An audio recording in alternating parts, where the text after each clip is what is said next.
Hello, and welcome to Early Late Nights, the #1 Australian gaming and esports news show right here on Explosion Network. Please let me introduce your host, Mr. Ciaran Marchant. Applaud, you fools. They're getting more aggressive every week.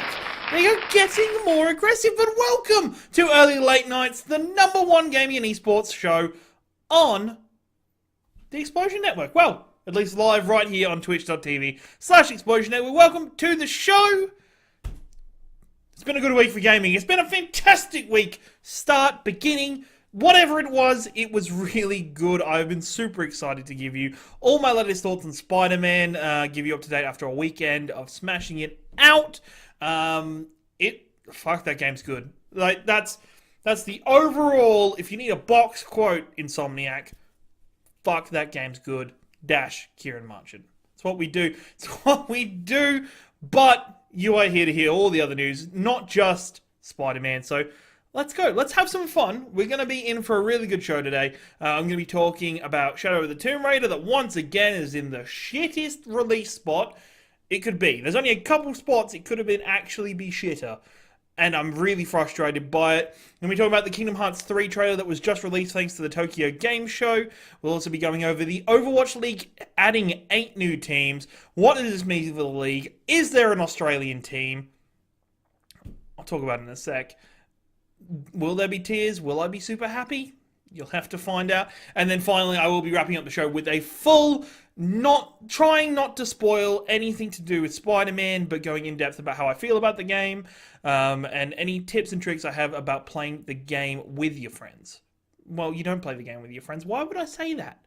You don't do that. But hey, this is where we're up to in our life, so just, whatever. Go with it. The Battlefield 5 beta has just started. Well, it started over the weekend. I've heard mixed reviews. I've heard some people really love it and be like, yes, Battlefield, it's back. And some people say it sucks. Look, honestly, with Battlefield, I'm excited for the release. I'm excited to see what they do.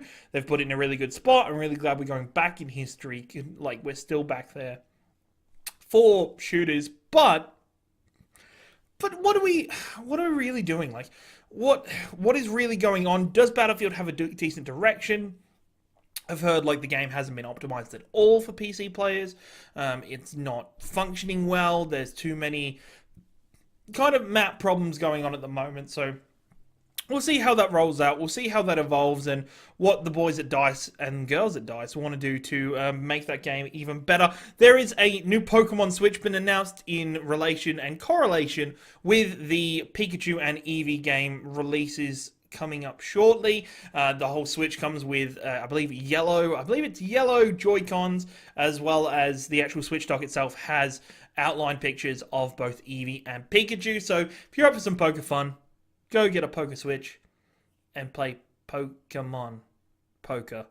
I don't want to say poker anymore. What even is this? Anyway, NBA 2K19 is just released today, but they made a jab, and I really like it. I like it when games can poke fun at themselves. I like it when games can see the funny side of it, but to see it poke fun itself after last year, there was an uproar for 2K19 with the barbershop, you having to actually pay for your haircuts.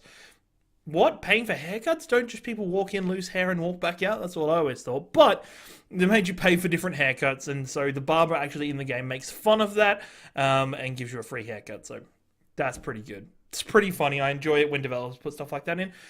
In relation to the Nintendo Direct that was released that was postponed last week, but some really weird announcements start happening by people that we think were announcing at the Direct, but have decided, hey, we're going to announce now anyway, and Nintendo sorted your Direct out. BT dubs, sorry, you're in an earthquake. But we're going to still announce it. Games that have been announced, Civilization 6 is coming to Switch. I really hope the game runs well. It'll be really nice and really cool to play Civ on the go, but at the same time, I'm interested. I'm interested to see how the port goes. Is it going to control well? Are we going to be able to interact properly? It does have the touchscreen optional, but hey, playing Civ on the go would be fucking cool as beans. And then also Final Fantasy 15 Pocket Edition. some cartoon edition of Final Fantasy 15. I haven't really looked too much into it. I just saw the little characters that are more like the original Final Fantasy characters, as well as some of the other, Final Fantasy Worlds characters that was released recently. So, Switch is getting stuff at least, I guess. I said to port everything, so fuck it. Port them all. Port the whole games library of every console.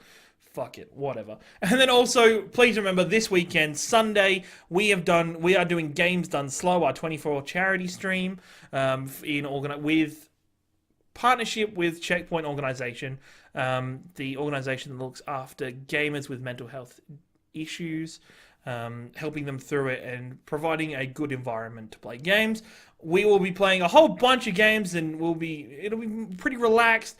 Come and have a chat, maybe do a donation. Go check out on explosionnetwork.com. There's a whole range of goals and stretch goals to be a part of, so go check those out before you run away or do something else with your weekend. Come say good day. That's all we need. Let's jump into the show. I've wasted your time. No, I haven't wasted my time. My time's freaking well used on this show. Now, Kingdom Hearts 3. I have been so hot and cold in this game. I was hot for the first 7 years. Every year after that, I just don't care.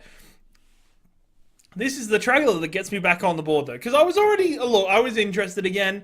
I've played through Kingdom Hearts 1 on stream. I started to play Kingdom Hearts 2 on stream, but God, Kingdom Hearts is convoluted some with story, and I keep trying to read it or look. Oh, just don't even get me started. But Kingdom Hearts 3 looks fantastic with the more worlds that begin to flesh out and they show in trailers for this game. It's really amazing. My only worry is maybe they're showing too many worlds. The most recent trailer was released for just before the Tokyo Game Show begins, which involves a full bunch of worlds. We get more fleshed out world or more fleshed out look at Monsters Inc. We get a bit more fleshed out look at the Toy Story world, and now we get to see an even bigger representation of Big Hero 6. Big Hero 6 is such a cool movie, and it's so well done, and it makes me fucking sad. It's one of those movies that has a beginning, just like the beginning of Up, that makes you just feel complete like shit for the first 15 minutes before it starts going really well. So, the only thing that slightly worries me about this trailer is gummy ships, because fuck gummy ships. Like, gummy ships were the bane of my existence for much of Kingdom Hearts 1. Even when I was a kid, they were fucking terrible. Kingdom Hearts 2... They got a bit better, but these ones look kind of the same. They look more cinematic, which I think helps a lot. You're not just flying into that kind of like spacey background with random blocks flowing at you. There's more builds to the world. The overall courses that you run through look a lot more professionally made and not just random like kids playing blocks anymore, which is really good. And I think to see the gummy ships, and hopefully that isn't like everywhere, but I'm going to guess you have to use it at least once between each planet to be able to unlock the route as normal with the games. But back to Big Hero 6, the gameplay looks fantastic. It also showed 2 new Keyblades that you will probably be able to get throughout the time in Big Hero 6. One being looked like more of a Baymax kind of suit Keyblade that transformed, could fly around. And then also there was the nanobots that were invented in the movie. There was a sword made out of those that you could form and change into different things that, whoo, looked really cool. I'm super excited. And this for me is... It's a reigniting of a fire that could have been burning so much brighter if they just released the game sooner, but I will forgive them if the game comes out fucking amazingly. If the game comes out January and looks amazing, doesn't get delayed again, looks really good, plays really well, and the story isn't... Alright, it's going to be convoluted, but as long as the story is somewhat followable, awesome, I'll keep going, I'll keep playing with that, and we'll keep moving forward. But if it's bad... If this is Duke Nukem Forever again... But, hey, beggars can't be choosers. Also announced was the Kingdom Hearts VR experience. If you have PlayStation VR, it's going to be coming out pretty soon. I'm guessing within the next week. The Kingdom Hearts VR experience is going to be coming out. Looks like you're going to be going through different worlds from the previous games. You're going to be swinging the Keyblade and killing so many Heartless and Nobodies.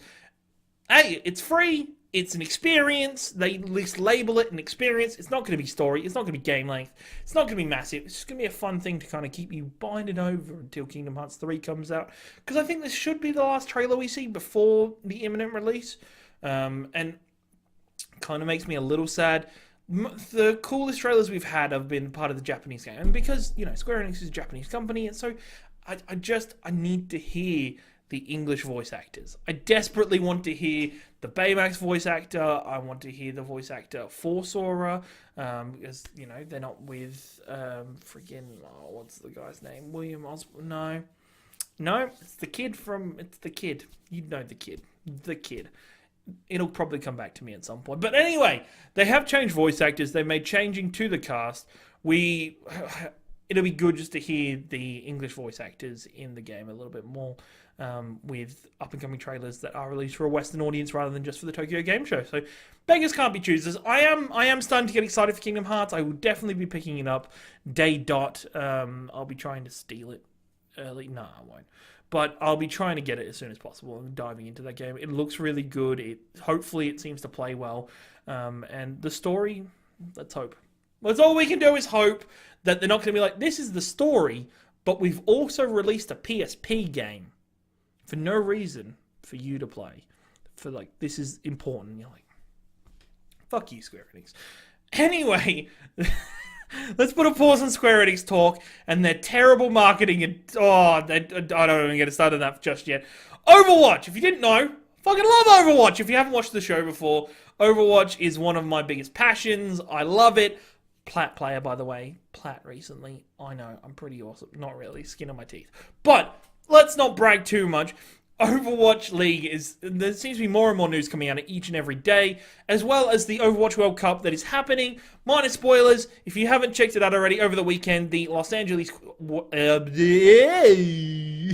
oh, God.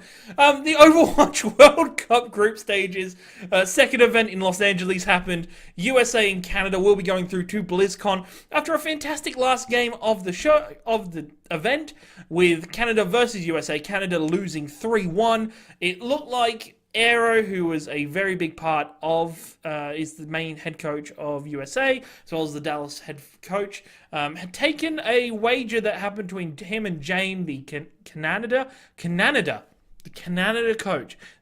coach, a bit more seriously, and looked at a lot of weaknesses in the Canada team. Managed to play a very aggressive dive that people couldn't really get used to. So it was really good to see that kind of meta change. World Cup is really interesting because we don't have professional Overwatch of the highest level being played right now. We're getting to see more and more of what the meta is and seeing more and more of how the pros play it.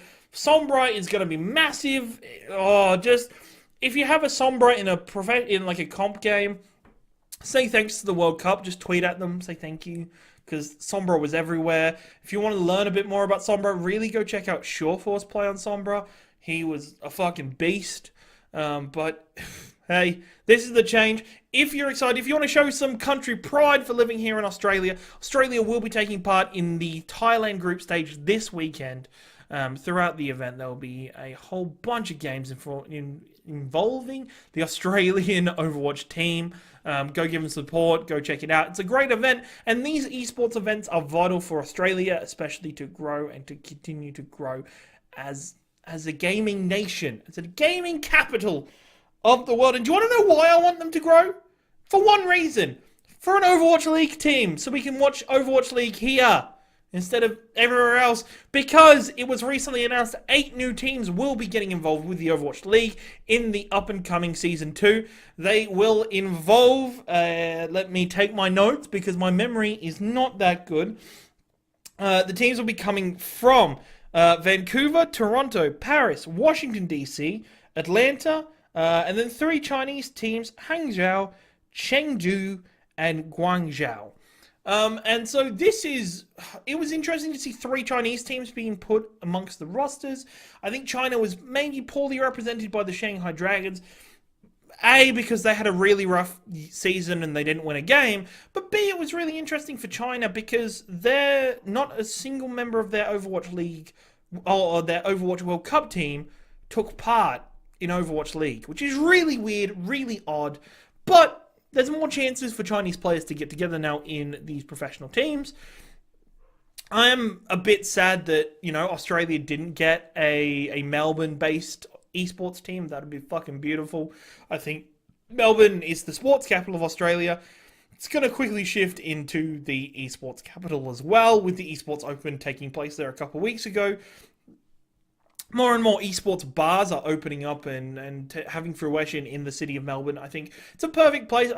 We need a bit more time to grow. Our government needs to sort out our fucking internet. But for now, we're having fun. We're having a good time.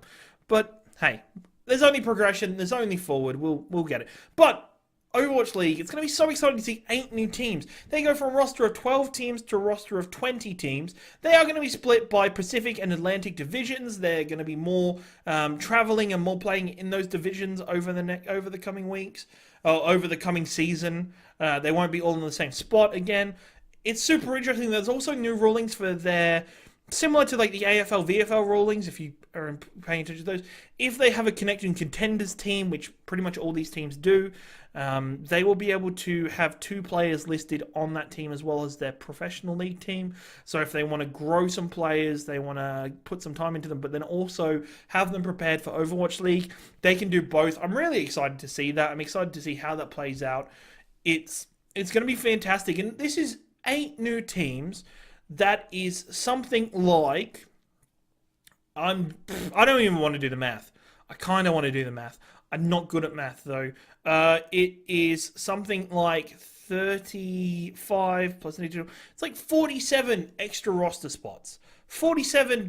My math is but 47 extra roster spots for teams or for players to get involved with the Overwatch League. That is $50,000 per. Just for getting a spot. $50,000 minimum. These teams, to get their team, to get the city, the owners had to pay somewhere between $30 million and $60 million. Fuck. That's all I've got to say. So let's hope this continues to be big. Viewership for the Overwatch League did fall towards the middle part of the season, as you would expect, but it did rise to have something like an average of 860,000 viewers per minute during the finals season series across 2 days. But hey, we're going to see how this plays out. We're going to see how this evolves. I'm super excited for more teams to get the chance to play. I'm really excited to have players from the contenders go up. And it's a big shift. It's a really big shift in, it's going to be a big scene breakup because a lot of players probably from contenders are going to move up into Overwatch League, and there's going to be a lot of contender spots as well. It's really good to move players through and get more people involved in Overwatch League, as well as contenders and getting more players involved in contenders.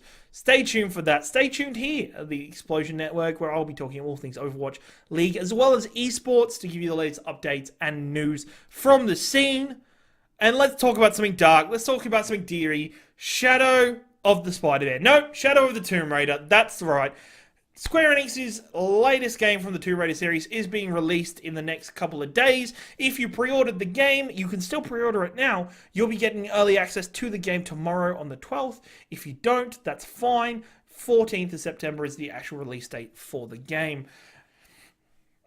Square Enix, I didn't want to know, and I mentioned it previously in the Kingdom Hearts conversation, that a lot of people have, fucked it up, and that's probably the basic statement of it, but a lot of members of the promotional team and marketing team for Square Enix have fucked up Tomb Raider pretty much every time since it's been released. If you remember Rise of the Tomb Raider, the game that was released in 2015, that game got released up against Fallout 4 on the same day. Nobody gave a fuck about it. Nobody cared. Nobody really bothered. And, it kind of bombed because of it. Microsoft blew a lot of money on it. They put it out to die. 12 months later, it came on PlayStation. It did okay on PlayStation. And now, Rise of the Tomb Raider is in another terrible position. Its release date is a week after Spider-Man. And look, it could be worse. It could have been the same day as Spider-Man. It could be the same day as Red Dead Redemption. But, as I'll talk about in the Spider-Man review, Spider-Man is the fastest selling game of 2018. The fastest selling game. No game has sold quicker than it. But that means that people are still buying Spider-Man, still investing their time into Spider-Man, and we'll be doing that across the week. Who's going to give a fuck about Tomb Raider, except for hardcore Tomb Raider fans? Spider-Man, you're playing Spider-Man. You're playing one of the greatest, most fun. I'm getting into my review kind of already. You're swinging through New York and you go, nah, I'm dropping this. I'm going to go play Tomb Raider. No, you're not doing that. You're not going to do that. You're going to continue playing Spider-Man because it's an amazing game, and I don't think Shadow of the Tomb Raider has been promoted well enough to really move forward and to explore itself. It's pretty meh, and I'm really disappointed because Tomb Raider, this franchise, this reboot has been so good, and this is the last of those 3-game reboot that, you know, if this trilogy, they'll be doing more, but it's the last of this trilogy. They don't really know what's coming next. Dylan, you already beat Spider-Man. That's you. You're in a minority, my friend. But now we have Tomb Raider coming out. It hasn't been promoted that well. It had a whole bunch of leaks. I'm hearing bad things about it. Reviews just came out, so go check some of those out if you're on the fence. There's a whole bunch of problems with it, apparently, that are going to be fixed by day one patch. You hope. Square Enix needs to step their game up. Whoever's doing the promotion and the marketing for these games need to step their game up. I think the weirdest thing is they don't fall so short on their other games. I don't think they fall so short. Like Hitman's kind of shadowy, kind of boom release, but I think that suits Hitman. It's got a really good time period that it's been released in.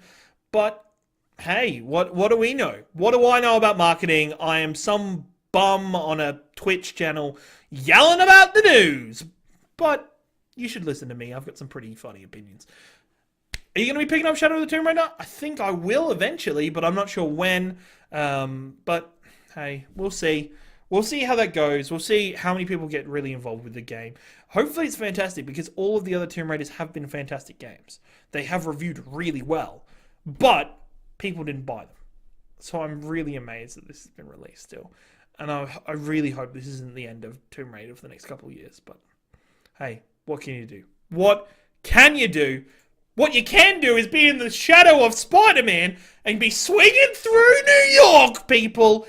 My goodness, was this game so much fun. It is so much fun. I'm still playing through it. I'm about halfway through, maybe 70%. No, not 70. 65% through the game. I've invested a whole bunch of time swinging around New York. Best controls for a Spider-Man ever. I have a few little knacks, but...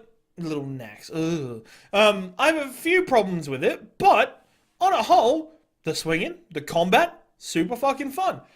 Sometimes I have problems climbing onto a building or trying to get Spider-Man just to attach to the building, but it's probably me being really bad with the control to do that. But I think, as you know, I think it has a weird learning curve at the start. I sucked at the beginning. I watched my dad play it last night, or it was a couple nights ago now. Sunday night, I watched my dad start the game, and he super sucked. Glenn Marchand, you super suck. You super suck. But at Spider-Man, you're alright in real life. You're pretty great. But what we do have is this game of involvement and evolution for players. Oh, it's so good. It's so nice. And it's so interesting to see the lore of the Spider-Man universe that Insomniacs have created.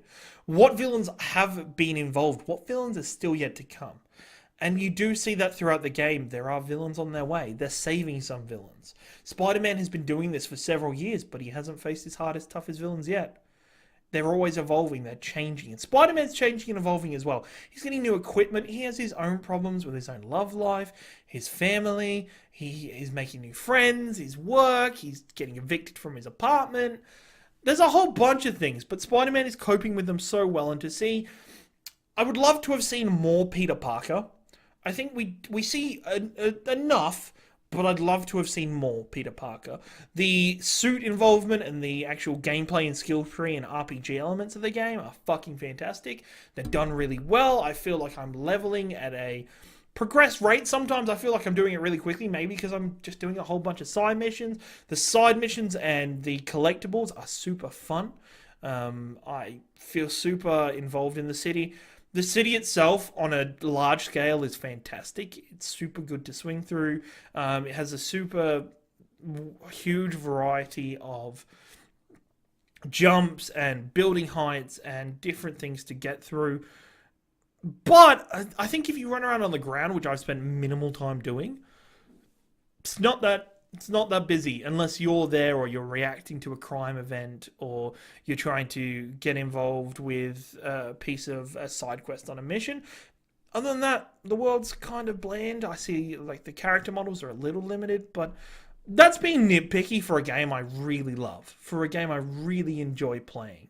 It's interesting to see the changes that are made throughout the story from the E3, from the trailer that you're watching now. I think they've done a really good job, Insomniac, of hiding spoilers and hiding events of the game and bringing a real Spider-Man story to the fans. And I've talked about it before, how much I love Spider-Man, how much I love the different villains and the different involvement of different villains. So I'm excited. I'm super excited for what's going to happen. It's fucking great. This game has a really bright future, not just for the up-and-coming DLCs, but also for the sequels for the game, because I think Insomniac has a really good franchise here. They have a solid franchise to work with. I'm really pumped and really exciting. There's one thing I don't think it's going to be spoken about as much in reviews or in discussions. The audio and sound design for this game is top notch. It's amazing. One of my favorite notes of this is the fact that you could be perched on a ledge above New York. You could be surveying the land. You could be about to, jump into it. And the moment you start swinging, there's this swell and build of orchestral music. There's this amazing feeling to it. There's this amazing adventure and build up to it. And as you're swinging through New York, there's this amazing soundtrack playing, building up to what you're doing. The movement, the attacks, it just blends really well. If you haven't got a PS4, go get one or borrow one or don't steal one. I was going to suggest that. Don't do that. Bad idea. Ciaran didn't tell you nothing. Go borrow one from a friend. Go grab one. If you can get that limited edition Spider-Man PlayStation, I would be super happy with you. You should be super happy with it. There's a whole array of things you can do in the game. There's a whole lot to explore and see. There's so many little voice lines and talking the characters can do. I guess that makes sense. There's Spider-Man is Spider-Man. I've always had a problem with Tobey Maguire's Spider-Man. I have not as much a problem with Andrew McGrath's, was it Andrew Garfield McGrath? Andrew Garfield's Spider-Man wasn't too bad, but I love the smart-ass, nerdy, awkward, wisecracking Spider-Man of the Tom Hollands and of this Spider-Man in the Insomniac game. They do it so well. So I suggest you go pick it up. This has been Early Late Nights right here on the Explosion Network, twitch.tv/Explosion Network. This goes live every Tuesday at 6:30 p.m. and normally every Friday at 6:30 p.m. This coming Friday, there will not be a show. I could ask one of the boys to jump in and do it for me, but I'm being greedy. It's episode 50. I'm going to save that for next Tuesday. I've got to go to the footy to watch my team probably lose, but I didn't say that. But I will be here on Tuesday for episode 50. We're going to get a whole bunch of stuff going. We're going to maybe even talk about the show and how the show's gone.